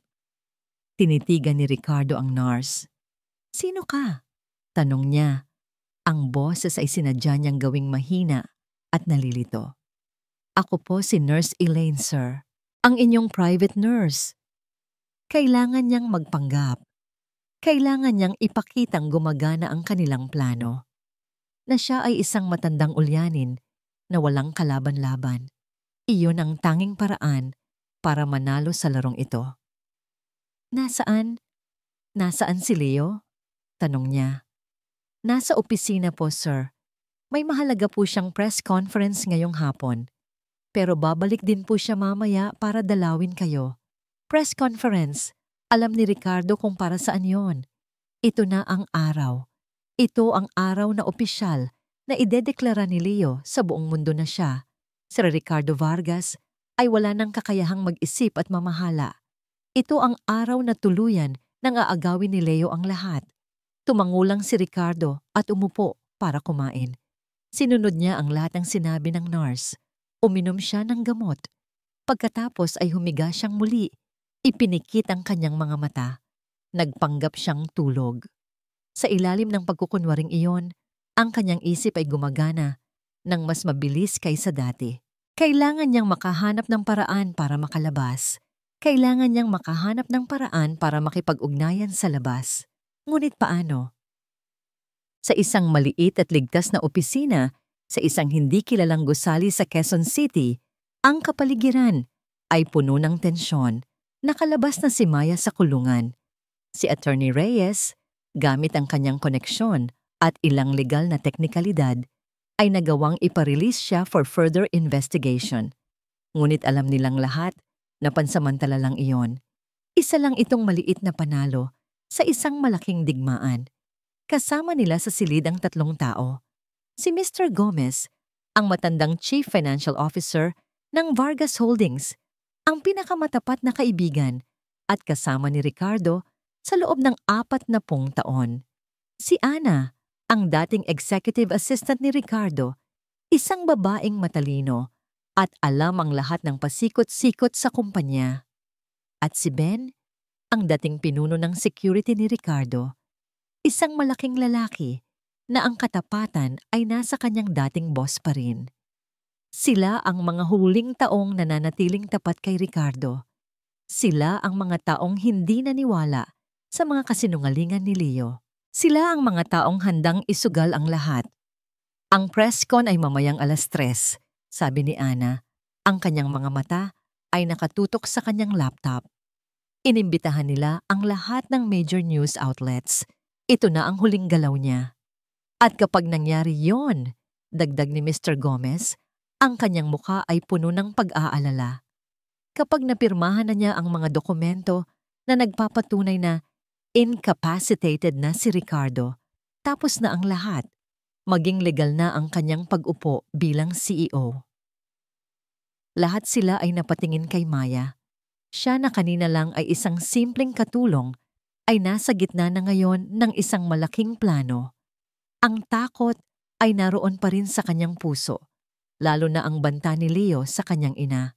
Ngunit ang takot na yon ay natatabunan na ngayon ng isang bagong damdamin, determinasyon. Utang niya ito kay Ricardo. Utang niya ito sa sarili niya. Yung recording, sabi ni Maya, ang kanyang boses ay mas matatag na ngayon. Iyon ang kailangan natin. Nakuha nila ang cellphone pero huminga siya ng malalim. Bago kami mahuli, habang nagcha-charge pa lang ang cellphone, kinabahan ako. Hindi ko alam kung bakit, pero may nagsabi sa akin na kailangan kong gumawa ng kopya. Ipinadala ko ang audio file sa sarili kong email. Isang sandali ng katahimikan ang sumunod. Pagkatapos, isang kolektibong buntong hininga ng ginhawa. Napangiti si Attorney Reyes. Maya, henyo ka. Iyon ang huling barahan natin, sabi ni Ben. Ang kanyang mga mata ay nag-aapoy sa determinasyon. Ang tanong, paano natin ito gagamitin? Paano tayo makakapasok sa presscon? At higit sa lahat, paano natin mailalabas si Sir Ricardo mula sa kulungan niya? May mga tao pa ako sa loob ng security team, sagot ni Ben. Mga taong tapat pa rin sa luma. At alam ko ang sistema ng building, sabi ni Ana. Alam ko kung paano i-override ang audiovisual system ng conference hall. Ang kailangan natin ay isang diversion, sabi ni Mr. Gomez. Isang bagay na kukuha sa atensyon ng lahat habang kumikilos tayo. Nagkatinginan silang lahat. Ang mga piraso ng plano ay unti-unting nabubuo. Mapanganib. Halos imposible, ngunit ito na lang ang natitira nilang pag-asa. Samantala, sa Forbes Park, nakahanap ng pagkakataon si Ricardo. Nagkunwari siyang masama ang pakiramdam na nahihilo. Sa kanyang pagpunta sa banyo, sinadya niyang matumba malapit sa study table. Habang tinutulungan siya ng nurse, ang kanyang kamay na hindi nakikita ay mabilis na kinuha ang isang bagay mula sa mesa, isang maliit na paperclip. Pagbalik sa kama, itinago niya ito sa ilalim ng kanyang unan. Naghintay siya. Naghintay siya na umalis ang nurse para sa lunch break nito. Nang mag-isa na lang siya, kinuha niya ang paperclip. Dahan-dahan, gamit ang nanginginig na kamay, sinubukan niyang buksan ang lock ng bintana sa kanyang banyo. Isang maliit na bintana na nakalimutan na yata ng lahat. Isang lock na luma at simple. Click! Ang tunog ay halos hindi marinig, ngunit para kay Ricardo, ito ang pinakamagandang musika sa mundo. Binuksan niya ang bintana ng bahagya, sapat lang para marinig ang labas, at sapat lang para sa isang bagay na lumabas. Kumuha siya ng isang piraso ng tissue. Kinuha niya ang ballpen mula sa tabi ng kanyang kama. Gamit ang sulat kamay na pinilit niyang gawing diretso, nagsulat siya ng isang mensahe. Ben, Southgate, 2:30 p.m. Sunduin mo ako. Ibinilot niya ang tissue, itinali ito sa paperclip para magkabigat, at naghintay. Maya-maya, dumaan ang hardinero, isa sa mga matagal na niyang tauhan. Ang nag-iisang mukha sa bahay na yon na mapagkakatiwalaan niya. Pedro! Tawag niya ng mahina. Lumingon si Pedro, nagulat. Inihagis ni Ricardo ang maliit na piraso ng tissue. Lumapag ito malapit sa mga rosas. Nagkatinginan sila. Isang mabilis na tango mula kay Pedro ang nagsabi sa kanya ng lahat. Naiintindihan nito. Bumalik si Ricardo sa kama. Isinara ang bintana. Ang kanyang puso ay kumakabog. Ngayon, ang tanging magagawa na lang niya ay maghintay at magtiwala. Magtiwala kay Ben, magtiwala kay Maya, at magtiwala sa plano. Ang entablado ay nakahanda na sa Vargas Holdings Tower. Ang mga mamahahayag mula sa iba't ibang network ay naroon na. Inaayos ang kanilang mga kamera. Ang mga miyembro ng board ay nagsisimula ng dumating. Ang kanilang mga mukha ay seryoso. Sa kanyang opisina, tinitingnan ni Leo ang kanyang sarili sa salamin. Inayos niya ang kanyang kurbata. Nagsanay siya para sa sandaling ito. Ito ang kanyang koronasyon. Sir, 10 minuto na lang po, sabi ng kanyang sekretarya. Tumango si Leo. Isang ngangiti ng tagumpay ang sumilay sa kanyang mga labi. Sa isip niya, tapos na ang laban. Nanalo na siya. Ngunit sa labas ng gusali, sa isang coffee shop sa kabilang kalsada, nakaupo si Maya at Attorney Reyes. Hawak ni Maya ang isang tasa ng kape, ngunit hindi siya umiinom. Ang kanyang mga mata ay nakatutok sa malaking entrance ng Vargas Tower. Handa ka na ba? Tanong ni Attorney Reyes. Huminga ng malalim si Maya, ang babaeng pinalayas sa gitna ng ulan, ang babaeng pinagbintangan, ang babaeng tinakot. Narito pa rin siya. Lalaban pa rin siya. Opo, sa sagot niya. Handa na po ako. 3:00 ng hapon. Ang conference hall ng Vargas Holdings ay puno ng mga tao at ng liwanag mula sa mga kamera. Bawat pag-click ng shutter ay parang isang dagundong sa dibdib ni Maya. Nakatayo siya sa likod ng silid, sa tabi ni Attorney Reyes, nakasuot ng simpleng blazer na ipinahiram sa kanya ni Ana. Para siyang isang multo, hindi napapansin sa gitna ng mga importanteng tao. Sa entablado, umupo si Leo sa gitna ng isang mahabang mesa kasama ang mga abogado ng kumpanya. Ang kanyang mukha ay kalmado, puno ng isang kabigatan na idinisenyo para makuha ang tiwala ng lahat. Nagsimula siyang magsalita. Mga kaibigan mula sa media, mga respetadong miyembro ng board, mga kasama sa Vargas Holdings, nagtipon tayo ngayon sa isang araw na may halong lungkot at pag-asa. Ang kanyang boses ay malinaw at puno ng peking emosyon. Kinuwento niya kung paano niya hinanap ang kanyang tiyuhin, kung paano niya ito iniligtas mula sa isang mapagsamantalang sitwasyon. Bawat salita ay isang kasinungalingan. Bawat salita ay isang sampal sa mukha ni Maya. Sa kasamaang palad, pagpapatuloy ni Leo, ang pinagdaanan ng aking Tito Ricardo ay nag-iwan ng malalim na marka sa kanyang isipan. Pagkatapos ng masusing pagsusuri ng mga pinakamagagaling na doktor, napag-alaman naming hindi na niya kaya panggampanan ang kanyang mga tungkulin. Ito na ang sandali ng katotohanan. Ipinakita sa malaking screen sa likod ni Leo ang isang dokumento, ang legal na papeles na maglilipat ng lahat ng kapangyarihan sa kanya. Kinuha ni Leo ang isang mamahaling pluma.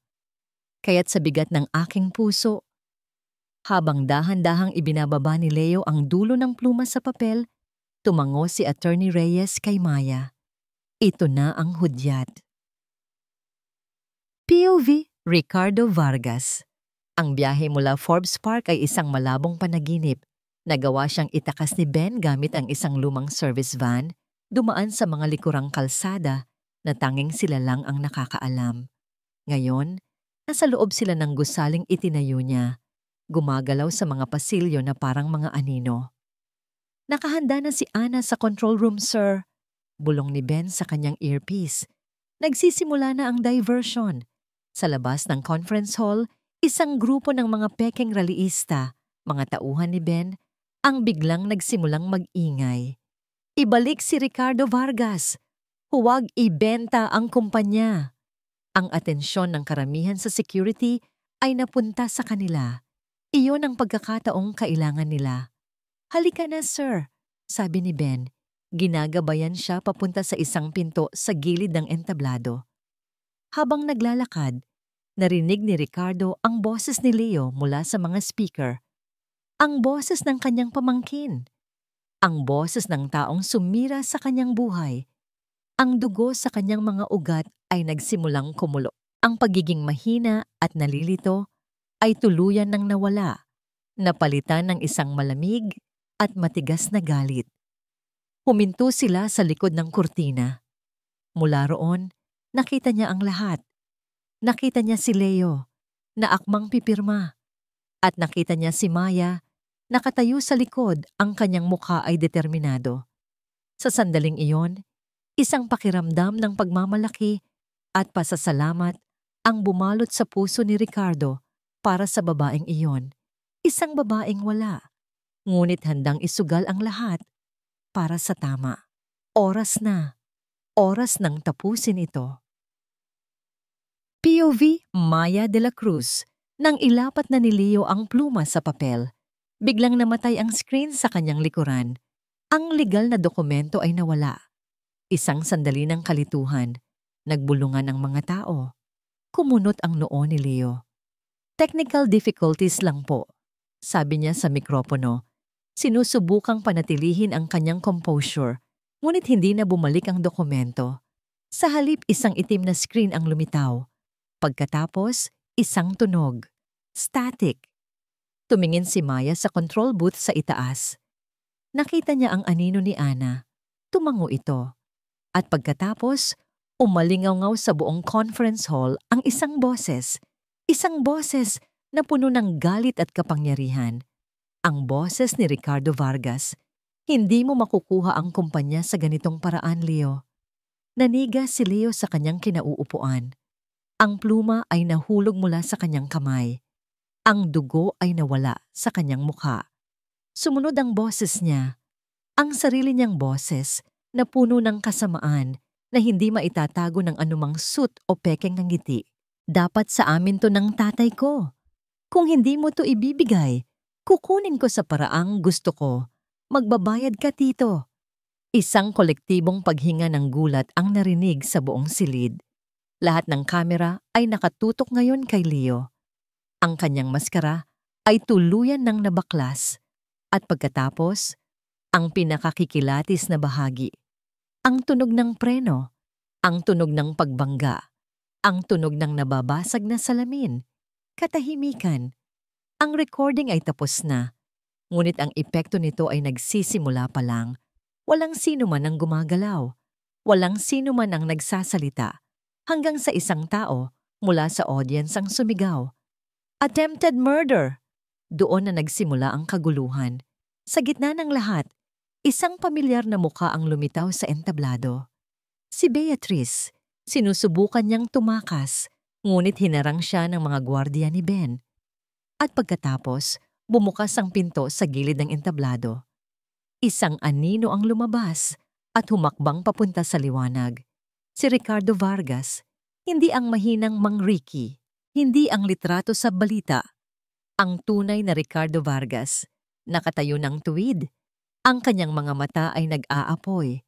Ang kanyang presensya ay pumuno. Sa buong silid, pinatahimik ang lahat. Lahat ng mata ay nakatuon sa kanya. Naglakad siya papalapit sa mesa. Papalapit kay Leo, na ngayon ay parang isang estatwa, hindi makagalaw sa pagkabigla at takot.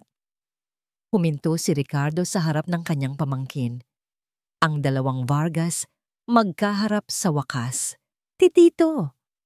Nauutal na, sabi ni Leo. Binigay ko sa iyo ang lahat, sabi ni Ricardo. Ang kanyang boses ay kalmado, ngunit mabigat. Bawat salita ay may bigat ng 1 taon ng paghihirap. Edukasyon, oportunidad, tiwala. Binigay ko sa iyo ang lahat, pero pinili mo ang kasakiman. Hindi totoo yan. Ang recording ay hindi nagsisinungaling, Leo. Sabi ni Ricardo, tumingin siya sa mga miyembro ng board sa media. Ang pamangkin ko, sinubukan niya akong patayin para makuha ang kumpanyang ito. Sa hudyat ni Ben, pumasok ang isang grupo ng mga pulis, mga tunay na pulis na inayos ni Attorney Reyes. Nilapitan nila si Leo at Beatrice. Ang tunog ng pag-click ng posas ay narinig sa buong silid. Habang hinihila palayo si Leo, tumingin itong muli kay Ricardo. Ang kanyang mukha ay puno ng puot. Hindi pa tayo tapos. Hindi sumagot si Ricardo. Tapos na. Matagal nang tapos. Nang mawala na ang kaguluhan, nang ang mga pulis at ang magkasabwat na kontrabida ay wala na. Naiwan si Ricardo sa entablado. Ang kanyang mga balikat ay bahagyang bumagsak. Ang bigat ng nakaraang taon ay ngayon lang niya naramdaman. Ang kanyang mga mata ay hinanap ang isang tao sa audience. Hinanap niya si Maya. Nagtagpo ang kanilang mga paningin sa gitna ng silid. Ang lahat ng tao, ang lahat ng kamera ay parang naglaho. Sila na lang dalawa. Ngumiti si Ricardo, isang ngiting totoo at puno ng pasasalamat. Naglakad siya pababa ng entablado, papalapit sa kanya. Hindi siya huminto hanggang sa nasa harap na niya ito. Sa harap ng lahat, sa gitna ng katahimikan, tinitigan niya ang babaeng nagligtas sa kanya sa higit sa isang paraan. Salamat, Maya, sabi niya. Ang kanyang boses ay simple, ngunit puno ng lahat ng emosyon na hindi niya masabi. Utang ko sa iyo ang buhay ko. 6 na buwan ang lumipas.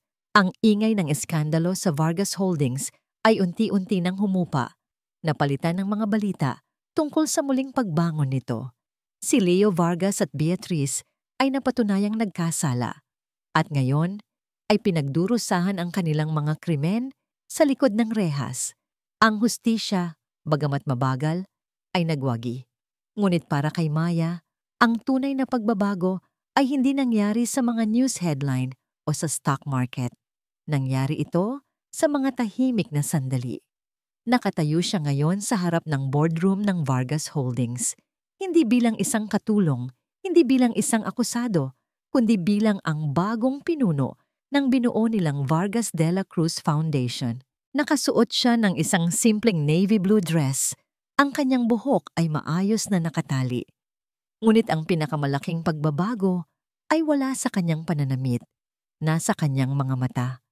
Wala na ang dating takot at pag-aalinlangan. Napalitan ito ng isang kalmadong kumpiyansa. Ang unang proyekto ng ating foundation, sabi niya, ang kanyang boses ay malinaw at matatag, umaalingaw-ungaw sa malaking silid, ay ang pagpapatayo ng isang makabagong pagamutan sa probinsya ng Quezon. Ipinakita niya sa screen ang mga plano ng ospital. Ang mga miyembro ng board, kasama na si Mr. Gomez, ay nakikinig ng mabuti, tumatango sa pagsang-ayon. Sa likod ng silid, nakatayo si Ricardo, hindi bilang CEO, kundi bilang chairman. Pinanood niya si Maya, isang ngiti ng pagmamalaki ang nakaguhit sa kanyang mga labi. Ang lalaking minsang naging malamig at nakatuon lang sa pera, ay iba na ngayon. Ang kanyang karanasan bilang Mang Ricky ay nagturo sa kanya ng isang bagay na hindi kayang bilhin ng pera. Ang halaga ng pagpapakumbaba at pagmamalasakit. Nakita niya ngayon na ang tunay na legacy ay hindi na susukat sa laki ng isang kumpanya, kundi sa dami ng buhay na nabago nito. Pagkatapos ng presentasyon, sinalubong siya ng palakpakan. "Congratulations, Maya," sabi ni Mr. Gomez, kinakamayan siya. "Ang iyong ina ay siguradong ipinagmamalaki ka." Sa pagbanggit sa kanyang ina, isang mainit na ngiti ang sumilay sa labi ni Maya. Ang araw ng inaugurasyon ng ospital ay isang malaking pagdiriwang sa Lucena. Ang buong bayan ay nagtipon. Ang hangin ay puno ng musika, tawanan, at pasasalamat. Sa gitna ng lahat, nakatayo si Maya sa tabi ng kanyang ina. Si Aling Rosario, na matagumpay na naoperahan sa puso 2 buwan na ang nakalipas, ay mukhang malusog at masaya. Hinawakan nito ang kamay ng kanyang anak.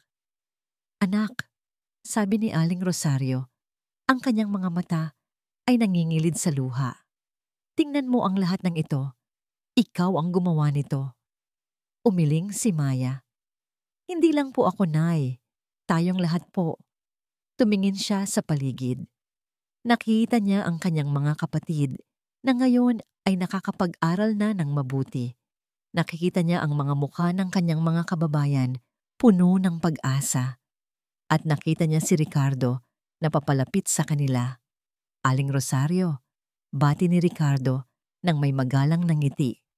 "Mr. Vargas, maraming salamat po sa lahat ng ginawa ninyo para sa aming pamilya, para sa aming bayan," sabi ni Aling Rosario. "Ricardo na lang po," sagot niya. "At ako po ang dapat magpasalamat. Ang anak ninyo ang nagligtas sa akin." Nagpaalam sandali si Aling Rosario para makipag-usap sa ibang mga bisita.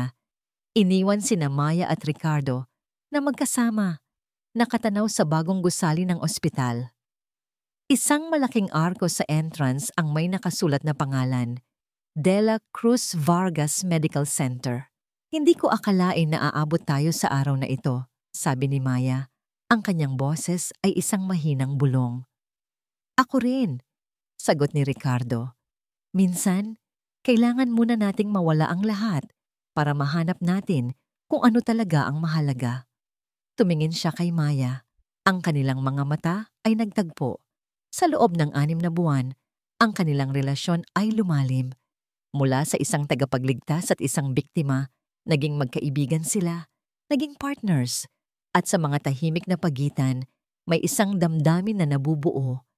Isang damdaming batay sa respeto, paghanga, at isang malalim na koneksyon na tanging silang dalawa lang ang nakakaintindi. Walang pagitan ng edad, walang agwat sa estado sa buhay. Tanging 2 tao lang na pinagtagpo ng isang kakaibang tadhana. Dahan-dahan, iniabot ni Ricardo ang kanyang kamay.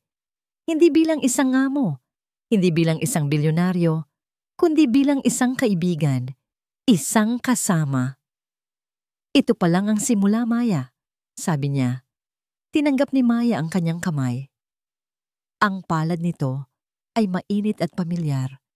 Isang pakiramdam ng pagiging ligtas, isang pakiramdam ng pagiging nasa tahanan. Magkahawak kamay silang tumingin sa ospital, isang simbolo ng kanilang paglalakbay, isang patunay na ang kabutihan, gaano man kaliit, ay may kakayahang baguhin ang mundo. Isang patunay na kahit sa pinakamadilim na gabi, laging may darating na bagong simula. At habang ang araw ay dahan-dahang lumulubog sa Quezon, alam nilang dalawa na ang kanilang kwento ay hindi pa tapos. Sa katunayan, ito ay nagsisimula pa lamang at dito nagtatapos ang kwento ni Maya at Ricardo. Mula sa kaibuturan ng aking puso, maraming salamat sa inyong walang sawang pagsubaybay sa bawat kabanata ng kanilang paglalakbay. Kayo, aming mga mahal na tagapakinig, ang nagsisilbing inspirasyon sa likod ng bawat salita at bawat damdamin na aming inihahandog. Habang isinusulat ko ang kwento ni Maya at Ricardo, para ko na rin silang naging kasama sa aking araw-araw. Naging layunin ko na lumikha ng isang salaysay na hindi lang basta maririnig, kundi mararamdaman. Isang kwentong yayakap sa inyong mga puso sa gitna ng inyong mga sariling pagsubok at tagumpay. Ang kwento ni Maya ay isang paalala na ang tunay na halaga ng isang tao ay hindi nasusukat sa yaman o estado sa buhay, kundi sa busilak na puso at sa kabutihang hindi naghihintay ng anumang kapalit. Ito rin ay kwento ng pag-asa na gaano man kadilim ang gabi, laging may sisikat na araw ng panibagong simula para sa mga hindi sumusuko. Ngayon, nais ko namang marinig ang inyong saloobin. Anong aral ang inyong napulot? Aling bahagi ng kwento ang pinakatumatak sa inyo? Huwag po kayong mag-atubiling i-share ang inyong mga komento sa ibaba. Binabasa ko po ang bawat isa. Hanggang sa ating susunod na kwentuhan, lagi ninyong tatandaan. Ang bawat isa sa inyo ay may kakayahang maging ilaw sa dilim. Nagmamahal, Kwentong Damdamin TV.